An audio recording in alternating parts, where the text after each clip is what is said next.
Buonasera e bentrovati con l'informazione di prealpina.it. Apriamo il telegiornale con una notizia che arriva da Busto Arsizio, congresso provinciale della Lega al Teatro Sociale. La sfida per la carica di segretario era a due, tra Andrea Cassani e Giuseppe Longhin. E a vincere questa mattina è stato il sindaco di Gallarate Cassani. Una vittoria sul filo di lana, con pochissime schede di differenza. Vediamo il servizio di Francesco Inguscio con le immagini dell'agenzia Blitz. Andrea Cassani, sindaco di Gallarate, il nuovo segretario provinciale della Lega, appena eletto qui al Teatro Sociale di Busto, con la bandiera firmata però insieme allo sfidante Longhin, in segno di unità del movimento. Sì, dopo il mio intervento ho chiesto a Giuseppe, per dare un segnale di unità al movimento, di firmare questa bandiera che ho chiesto che venga comunque esposta in segreteria provinciale. A maggior ragione io da segretario la esporrò domani e ha sulla mia la sua firma, simbolo dell'unità della Lega e degli intenti che lui abbiamo. Siamo con Giuseppe Longhin, lo sconfitto di questo congresso però per soli 12 voti, quindi è stata una battaglia veramente all'ultima scheda. Ma da buon ex ciclista è stato un colpo di rene, è stato più bravo Andrea Cassani a dare il colpo di rene in volata e ha vinto, e quindi il risultato questo è, non lo contesto assolutamente. Ha fatto tanto la differenza dei propri votanti che sono venuti a votare, insomma, la differenza è quella.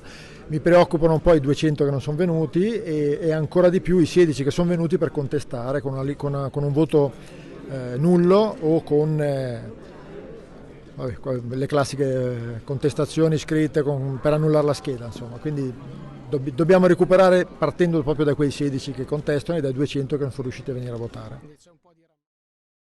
Andiamo ora a Varese. L'altra notte, nel giro di poche ore, nel raggio di meno di 1 chilometro, tra la zona della Brunella e Masnago, almeno 4 attività commerciali sono state prese di mira dai ladri. Il servizio è del collega Marco Croci con le immagini dell'agenzia Blitz. 4 incursioni riuscite o soltanto tentate in una sola notte nel raggio di 1 chilometro. È successo tra venerdì e ieri a Varese, fra la Brunella e Masnago. L'esatta dinamica è al vaglio dei carabinieri, che ora stanno indagando per dare un volto e un nome ai banditi. Il primo a essere stato preso di mira è stato il ferramenta Macecchini di via Oldofredi. Qui i ladri hanno sfondato una porta vetri e hanno arraffato alcuni utensili, per poi darsi alla fuga. Nelle ore successive, a finire nel mirino sono stati la stazione di servizio Agip di via Crispi, dove i malviventi hanno sfondato una porta d'accesso, poi il negozio Iperceramiche, sempre in via Crispi, e il Natura Sì di via San Vito. L'entità del bottino e dei danni è ancora da quantificare con precisione. Oggi, Santa Barbara, festa dei Vigili del Fuoco. Nel comando provinciale di Via Legnani a Varese la cerimonia si è svolta nel pomeriggio, con la partecipazione di scolaresche, momenti musicali e anche con una simulazione di un'operazione di intervento e soccorso. Ce ne parla Adriana Morlacchi in questo servizio con le immagini dell'agenzia Blitz.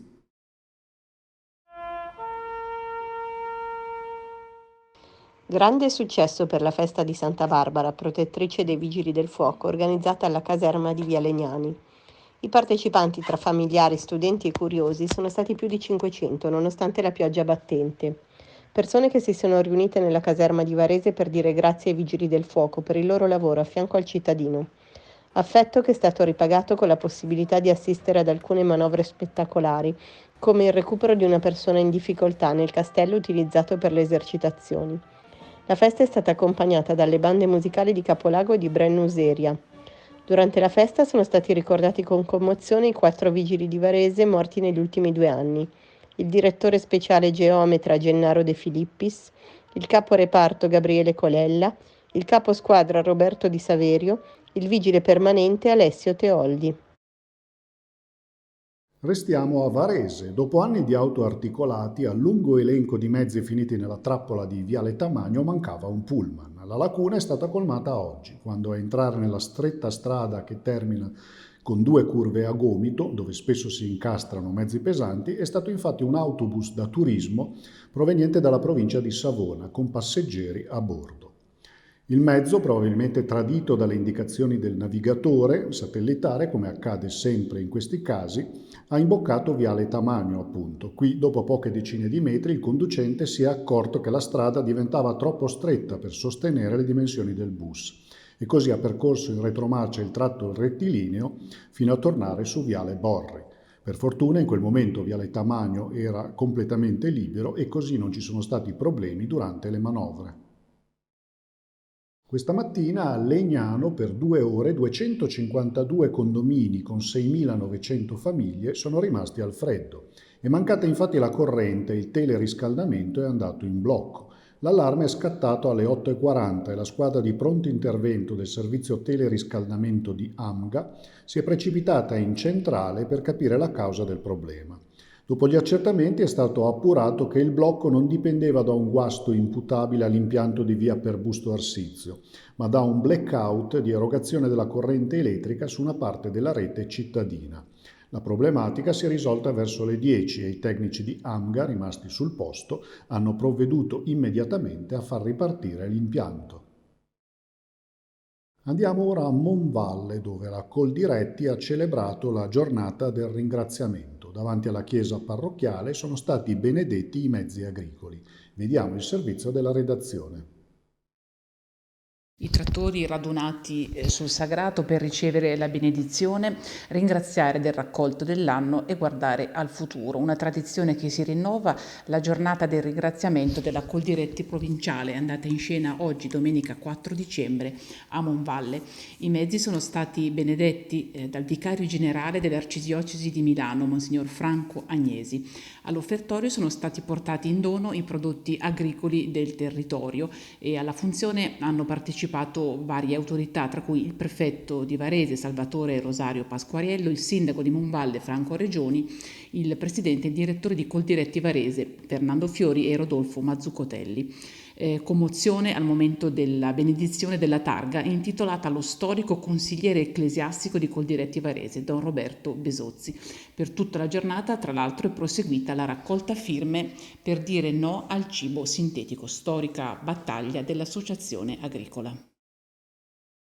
Infine lo sport. Nel campionato di calcio di Serie C la Pro Patria ha vinto il derby con il Lecco per 2-0, gol di Fietta e Stanzani. In Serie D il Varese è tornato alla vittoria in casa dopo 3 mesi.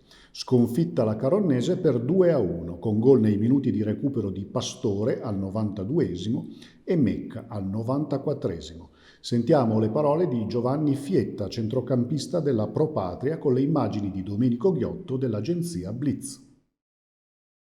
Ma è un ottimo momento, a livello personale sicuramente un ottimo momento in cui mi sento meglio fisicamente e quindi riesco a star bene fisicamente e se sto bene fisicamente riesco a dare una mano alla squadra, a dare il mio contributo. Poi ripeto, è sempre un contributo all'interno di qualcosa che però va nel verso giusto, non è mai il singolo diciamo che il singolo si mette a disposizione nei momenti che magari riesce a stare bene, però ci deve essere sempre l'apporto di una squadra che funziona, quindi importante questo, mi piace sottolineare questo.